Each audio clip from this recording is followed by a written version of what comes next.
ኪዳነ ምሕረት ደጅ ሄዶ ያፈረ ማን ነው ወገኖቼ?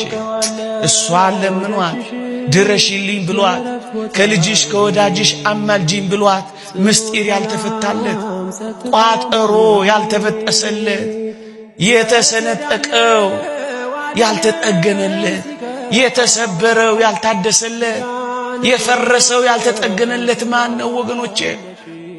እንዴ ከጥቅስ በላይ አይደለች እንዴ እሷ? ምእመናን እኔ አንድ ተአምራት ልንገራችሁ።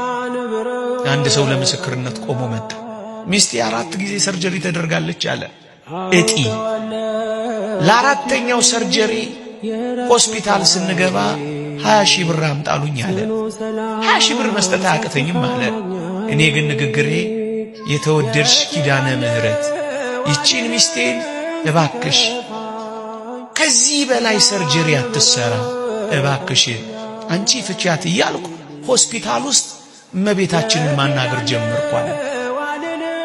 ከዛ ሪፈራሉን አለ የሪፈር ወረቀቱን ይዤ እኔ ግን የምነጋገረው ሚስቴን አንቺ አድኝልኝ እያልኩ እያወራው ባጃጅ ውስጥ ገባንና አለ ወደ ኪዳነ ምሕረት ቤተክርስቲያን ሄድን አለ። በሸክም ነው ያለችው አለ። ልክ ኪዳነ ምሕረት ቤተክርስቲያን ስንገባ በሸክም የነበረችው ሚስቴ ቆመች።